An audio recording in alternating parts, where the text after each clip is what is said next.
जय हिंद, नमस्कार। Welcome to lockdown study. दोस्तों, आज के इस वीडियो में मैं बात करने वाला हूं 1 मई को जो सुप्रीम कोर्ट में सुनवाई हुई है और छत्तीसगढ़ जो सरकार है वो सुप्रीम कोर्ट का जो फैसला है उसको ऐसा मान के चल रही है कि 58% आरक्षण पर नई भर्तियां होने वाली हैं। और इसके पहले भी मैंने आपको वीडियो बनाकर बताया था कि सुप्रीम कोर्ट कभी भी ऐसा आदेश दे ही नहीं सकता है। क्यों? 50% जो आरक्षण की सीमा है उसको सुप्रीम कोर्ट कभी नहीं लांघेगा, और अगर लांघता भी है तो उसमें एक संवैधानिक पीठ का गठन किया जाएगा जिसमें 5 जज या 7 जज से अधिक होने चाहिए। चलिए बात करते हैं सुप्रीम कोर्ट के ऑर्डर की और बात समझते हैं कि कहाँ पर गलतियां हो रही हैं। देखेंगे दोस्तों, स्टार्टिंग करते हैं यहाँ से। ये आप लोग देख पाएंगे, ये कहा गया है rising of judgement, final judgement जो आया था 19/9/2022 को बिलासपुर का, यहाँ पे लिखा गया passed by the High court of Chhattisgarh Bilaspur. उससे के मतलब उस जजमेंट के ऊपर यहाँ पे सुनवाई चलने वाली है। यहाँ पे सारी चीजें लिखी गई हैं। यहाँ पर जो सुप्रीम कोर्ट में जो न्यायाधीश हैं गवी नाथ करोल, ठीक है, तीनों जो माननीय जस्टिस हैं, ये तीनों का नाम यहाँ पे लिखा गया है। 3 आदमी की यहाँ पे कोरम, जिसको मैंने बताया कि सुप्रीम कोर्ट की जो होते हैं जज, उनको जो 3 से अधिक होते हैं तो उनको कोरम कहते हैं, ठीक है। अब आगे बात करते हैं, ये सभी जजों के नाम है, आप लोग को पता होगा। अभिषेक मनु सिंघवी हैं, कांग्रेस की तरफ से ये केस लड़ रहे हैं। और अगर यहाँ पे बात करूँ जो दूसरे तरफ से जो जज है वहाँ पर पूजा धर, ठीक है, इन्होंने मोर्चा संभाला हुआ है।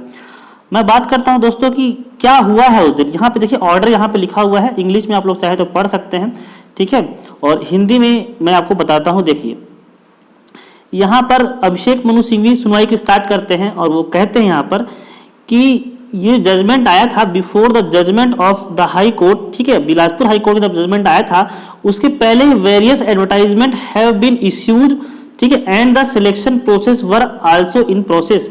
बहुत सारे एडवर्टाइजमेंट निकाल दिए गए थे और सिलेक्शन प्रोसेस भी चल रहे थे, ठीक है। तो ऐसा जो आएगा तो इसमें क्या होगा, state face acute shortage of man power. मतलब यहाँ पर अगर नियुक्तियां नहीं होंगी तो जो राज्य है वो क्या करेगा, उसको पास मैन पावर क्या हो जाएगी, कमी हो जाएगी। तो उन्होंने कहा था कि हमको अनुमति दी जाए कि भर्ती करने के लिए और पदोन्नति करने के लिए, ठीक है। तो इसके जब दूसरा आप लोग देखेंगे तो पूजा धर जो मैडम है उन्होंने इसका विरोध भी किया था। यहाँ पे सेकंड पॉइंट में देखेंगे तो इसके जो विरोध है, पूजा धर ने अंतरिम आदेश दिए जाने का विरोध किया था। यहाँ पे देखो, यहाँ पे लिखा हुआ है appearing for the writ petitions oppose the grant of अंतरिम ऑर्डर, ठीक है। अगर थर्ड पॉइंट की बात करूं, यहाँ पे आप लोग देख पाएंगे कहीं भी 58% आरक्षण या 50% आरक्षण इस प्रकार की कहीं भी बातें नहीं की गई हैं। अगर मैं तीसरे पॉइंट की बात करता हूं तो अनुमति नहीं दी जा सकती है जहां राज्य प्रशासन नहीं करता है, चलाने के लिए आवश्यक जनशक्ति है। यहाँ पर देख सकते हैं आप लोग, वी फाइंड दैट, थर्ड जो पॉइंट है यहाँ पर, we find that a situation cannot be permitted where the state does not have requested manpower to run the administration, ठीक है।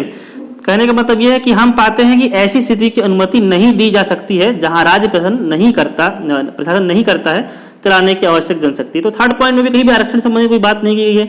अगर फोर्थ पॉइंट ही कहते हैं तो फोर्थ पॉइंट सबसे इंपॉर्टेंट है। यहां पर कहा गया है therefore permit the state to go ahead with the selection process and make appointments and promotions। कहने का मतलब ये है, फोर्थ में कहा गया है कि state go ahead to selection process, selection कर सकता है और अपॉइंटमेंट दे सकता है और प्रमोशन भी कर सकता है। लेकिन ये ऐसा बिल्कुल नहीं कहा गया है कि 58% पर किया जाना चाहिए। सरकार पहले भी 50% पर रोक नहीं लगाई गई है।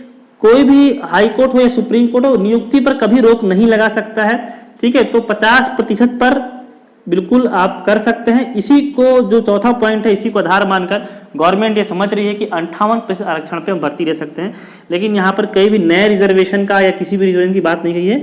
ये कह रहा है कि पदोन्नति करने की अनुमति देते हैं, लेकिन किस आरक्षण पर, पुराना आरक्षण होगा या फिर जो संवैधानिक और जो दायरा होगा उसी पर होगा। कहाँ पर नई भर्ती के बारे में कोई बात नहीं कही गई है।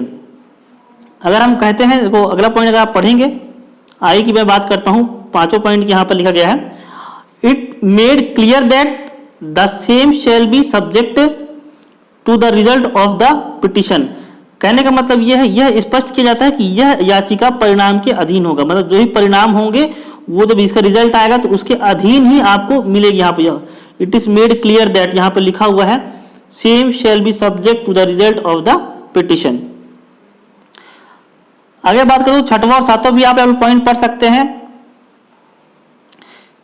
कहा गया यहां पर कि छठवें पॉइंट में आप लोग देख पाएंगे, appointment and promotion order shall be specially mention that such appointments and promotion are subjected to the final outcome of the present proceeding. जो फाइनल आउटकम आएगा उसी के आधार पर, ये मतलब एक प्रकार से अस्थायी प्रकार का होगा। और यहाँ पर लास्ट में इसको फिर मैटर को अलग से कर दिया गया है, ग्रीष्मकालीन के बाद होगा जो भी मैटर होगा आफ्टर इंश्योरिंग समर वेकेशन। ठीक है, तो कहने का मतलब यह यहाँ पर नई भर्ती लिया जा सकता है, 58% भर्ती हो सकती है, इस प्रकार कहीं बात नहीं कहा गया है। तो कहने का मतलब यह कि जो हाईकोर्ट का फैसला था वो अभी तक बना हुआ है बिलासपुर हाईकोर्ट का कि 58% जो आरक्षण है वो असंवैधानिक है, उसको संवैधानिक यहाँ पे कहीं पे करार नहीं दिया गया है। बर्थ जो आपको फोर्थ जो आपको दिख रहा है अमेंडमेंट, यहाँ पे लिखा है go ahead with the selection process and to make appointments and promotion. तो किस आधार पे करना है ये बिल्कुल भी बात नहीं कही गई है। तो कहने का मतलब ये कि जो मैं पहले कह रहा था मैं वह भी अभी भी वही बात कह रहा हूं कि ये जो आपको ऑर्डर दिख रहा है जो एक दिन बाद आपको प्राप्त हुआ है, तो यहाँ पर कहीं नहीं लिखा गया है 58% आरक्षण से नई भर्ती करिए। ठीक है, तो 58% जो आरक्षण है वो अभी भी असंवैधानिक है। अगर इसको संवैधानिक करार दे दिया जाता है 58% आरक्षण को, तो यह मान के चलिए जो अदर स्टेट वाले हैं वो सब भी यही कहेंगे कि हमको भी अब जाट आरक्षण दिया जाए, मराठा आरक्षण दिया जाए। और जो गवर्नमेंट है हमारी छत्तीसगढ़ गवर्नमेंट, उसको भी लगेगा जब 58% जो 50% की सीमा वो टूट चुकी है, 58% अगर वैधानिक हो चुका है, तो क्या कल की डेट में 76% भी वैधानिक हो सकता है क्या? ठीक है, तो आप लोग इस बात को निश्चित मान के चलिए जो पहले आरक्षण था वो आज भी है, इसमें कोई नया फैसला नहीं आ चुका है। जब भी संविधान की व्याख्या करने का बात आएगी तब संवैधानिक पीठ बैठेगी और 5 से अधिक जज होने ही चाहिए, तभी संवैधानिक पीठ संविधान का जजमेंट कुछ भी कर सकती है। तो मैं अभी भी उसी बात को बोलूँगा कि इस प्रकार का कोई भी जो सुप्रीम कोर्ट का 58% है ये है, बस ये है कि सुप्रीम कोर्ट ने ये बोल दिया है कि आप भर्तियां कर सकते हैं। और इस प्रकार की जो बात है वो पहले भी हाई कोर्ट बोल चुका है कि आप भर्तियां कर सकते हैं, भर्तियां करने में कोई दिक्कत नहीं है। ठीक है, तो होप सो आपको बात समझ में आ गई होगी। मैंने आपको जजमेंट भी दिखा दिया है और सारी चीज़ें यहाँ पे क्लियर हो रही होंगी। ठीक है, तो पुरानी भर्तियों के ही संबंध में ही है और 58% को ये नहीं कहा गया है कि उस पर स्टे दे दिया जाता है तो हो सकता है पुरानी भर्तियां हैं वही 50% के आधार पर ही हो सकती हैं। जो आदिवासी समाज का आरक्षण था 32% वगैरह वो सब उसी प्रकार से मतलब रहने वाला है। 50% के अंतर्गत या 58% तक नई वैकेंसी जो होंगी उसके बारे में आपको देखना पड़ेगा। तो होप सो आपको सारी चीज़ यहाँ से क्लियर हो गई होंगी। और ये जो है ये मेरे टेलीग्राम चैनल पर मिल जाएगा, आप लोग चाहें तो डिस्क्रिप्शन बॉक्स में लिंक दिया गया है मेरे टेलीग्राम चैनल का, उसको आप लोग ज्वाइन कर सकते हैं। मिलता हूँ दोस्तों आपसे अगले वीडियो में, तब तक धन्यवाद, जय हिंद।